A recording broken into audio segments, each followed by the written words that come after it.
Railway উপদেষ্টা বললেন যে আজকে একটা ঐতিহাসিক দিন এবং আমাদের সাথে সনাতন ধর্মী ভাই বোনরাও বললেন এবং আমাদের সাথে মুসলিম ভাই বোনরাও বললেন যে এটা ঐতিহাসিক দিন।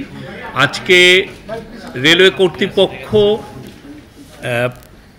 আমাদের সনাতন ধর্মী ভাই বোনদের জন্য একটা পার্মানেন্ট একটা প্লেস দিয়েছেন খিলক্ষেতে, একটা শ্রী শ্রী দুর্গা মন্দির স্থাপনের জন্য, এবং সাথে সাথে মুসলিম ভাই বোনদের জন্য আরও দুটো মসজিদের পার্মানেন্ট প্লেস দেওয়া হয়েছে। গত বছর জানেন একটা অনাকাঙ্ক্ষিত একটা ঘটনা ঘটেছে যে একটা অস্থায়ী মণ্ডপ ছিল, সেটাকে ওইটা সহ আশেপাশে অনেকগুলো স্থাপনা যখন ইভিকশনের সময় আমাদের রেলওয়ে অ্যাডভাইজার ফজল কবির খান বলেছিলেন যে এটাকে যাতে মর্যাদাপূর্ণভাবে এটাকে ইভিকশন করা হয়, কিন্তু পরবর্তীতে যখন কিছু ছবি আমরা দেখি যে দেখা যায় যে যারা এই কাজটা করেছেন সেখানে আসলে মর্যাদার জায়গাটা মর্যাদাপূর্ণভাবে কাজটি করেননি। তো সেই জন্য আমাদের রেলওয়ে অ্যাডভাইজার পরবর্তীতে হিন্দু ধর্মীয় নেতৃবৃন্দর সাথে তারা ওনার সাথে দেখা করতে আসলে উনি তাদের কাছে দুঃখ প্রকাশ করেন। উনি আজকের মিটিংয়ে সেটা জানিয়েছেন। তো আজকে তাদের সবাইকে রেলওয়ের আইনে কোথাও লেখা নাই যে আপনি ধর্মীয় কোনো প্রতিষ্ঠানের জন্য কোনো জমি বরাদ্দ দেওয়া যাবে। তো এই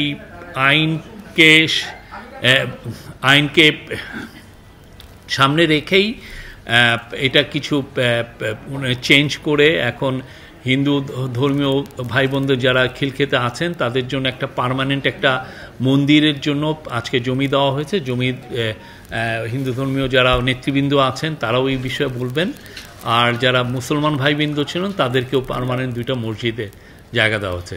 তার আগে আজকে চন্দ্রনাথ মন্দির, আপনি জানেন চন্দ্রনাথ হচ্ছে আমাদের বাংলাদেশে হিন্দু ধর্মীয় সনাতন ধর্মী ভাই বোনদের সবচাইতে মহাতীর্থ যেটা বলে 51টি পীঠের একটি, এবং এটা হাজার হাজার বছর ধরে এই জায়গাটা আছেন। ওইখানে 400 মন্দির আছেন যারা চন্দ্রনাথ শ্রাইন কর্তৃপক্ষ আসলেন। ওইখানে অপূর্ব কুমার ভট্টাচার্যের নেতৃত্বে ওদের একটা কমিটি এসেছিলেন, তারা অনেক কিছু বলেছেন, এই কি সমস্যা ইদানিং ফেস করছেন সেগুলো বলেছেন।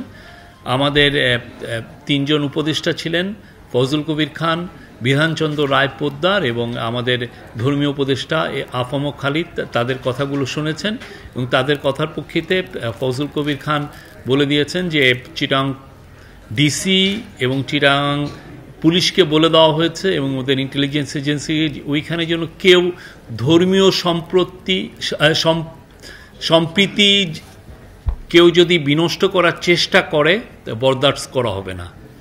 কোনো ধরনের কেউ যদি এটা মনে করেন যে ওইখানে যে কোনো রকমের কোনো উস্কানিমূলক কাজ বা ধর্মীয় সম্প্রীতি নষ্ট করার চেষ্টা করেন, এটা কোনো বরদাস্ত করেন। এবং এই পরিপ্রেক্ষিতে উনি চিট্টগাংয়ের মাঠ প্রশাসন, চিটাগাংয়ের সীতাকুণ্ডের ইউএনও, চিটাগাংয়ের ডিসি, চিটাগাংয়ের পুলিশ কর্তৃপক্ষ এবং সেইখানে যারা ইন্টেলিজেন্স এজেন্সির যারা কাজ করেন সবাইকে নির্দেশনা দেওয়া হয়েছে।